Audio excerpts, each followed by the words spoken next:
Good evening বন্ধুরা। আরেকটি বার চলে এসেছি তোমাদের কাছে আরেকটা ভিডিও নিয়ে। তো সেই ভিডিওটা কি, চলো দেখে নেওয়া যাক। সেটা হলো আলু চোখা, যেটা আমরা প্রত্যেক দিনই বাড়িতে খেয়ে থাকি মাঝে মাঝে যখন কিছু রান্না করতে না ইচ্ছা করে। তো আমি একদম সিম্পলভাবেই এটা বানিয়েছি। তো প্রথমে আমি কি করলাম, 4টে শুকনো লঙ্কা একটু তেল গরম করে কড়াইয়ে ভেজে নিলাম অনেক। এবারে দেখো কি করছি, কি এটা তোমার তেলটা তো আমি ভুল করে গরম না করে দিয়ে দিয়েছিলাম। তো তারপরে কি করছি না, তেলটা ভালো করে যখন গরম হলো তখন কি হলো না, লঙ্কাগুলোও ভালো করে কালো কালো হতে শুরু করলো লঙ্কাগুলো। তারপরে দিয়ে দিলাম কুচানো পেঁয়াজ। পেঁয়াজ আমি মোটেই ভালো করে কাটতে পারি না, তাও যতটা পারলাম। এবারে দেখো ভালো করে নাড়িয়ে নিচ্ছি।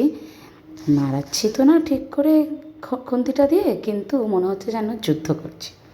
পেঁয়াজগুলো ভাঙতেই আমার সময় চলে যাচ্ছে। দেখো ভালো করে এবার আস্তে আস্তে এটাকে ব্রাউন হতে দিচ্ছি। এদিকে কি করলাম, আলু সেদ্ধ করে রেখেছিলাম 5-6টা।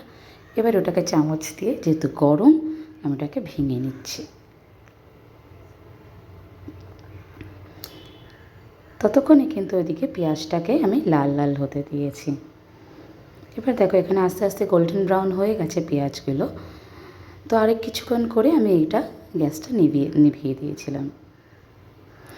এবারে কিছুটা সামান্য পরিমাণ যতটা নুন লাগবে সেই নুন আর এই যে কাঁচা লঙ্কা, শুকনো লঙ্কা যেটা নিয়েছিলাম সেটা দিয়ে কিন্তু ভালো করে আগে ওই মিশ্রণটাকে একটু মেখে নিলাম।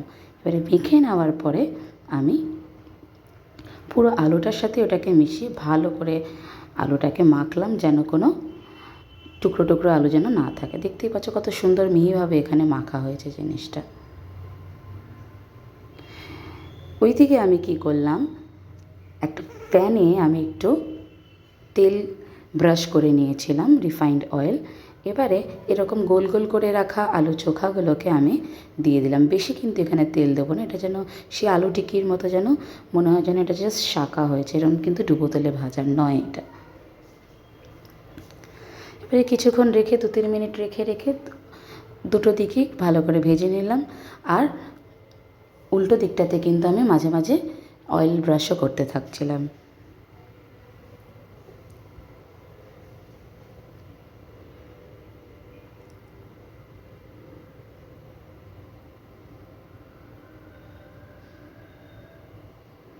দেখো উল্টে দেওয়ার পরে কী সুন্দর গোল্ডেন ব্রাউন হয়ে গেছে।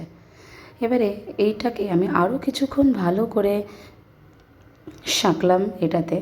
এবারে দেখো কী সুন্দর, বেশ অনেকগুলোই বানিয়েছিলাম যেহেতু পুরো পরিবার মিলে খাওয়া হবে, তাই জন্য দেখতে পাচ্ছ কী সুন্দর একটু পোড়া পোড়া হালকা ব্রাউন কালার এসছে, আর কত সুন্দর দেখতে লাগছে জিনিসটা। তো এটাই হলো আলু চোখার রেসিপি। ভালো লাগলে লাইক, শেয়ার অ্যান্ড সাবস্ক্রাইব করতে ভুলবে না কিন্তু। বাই।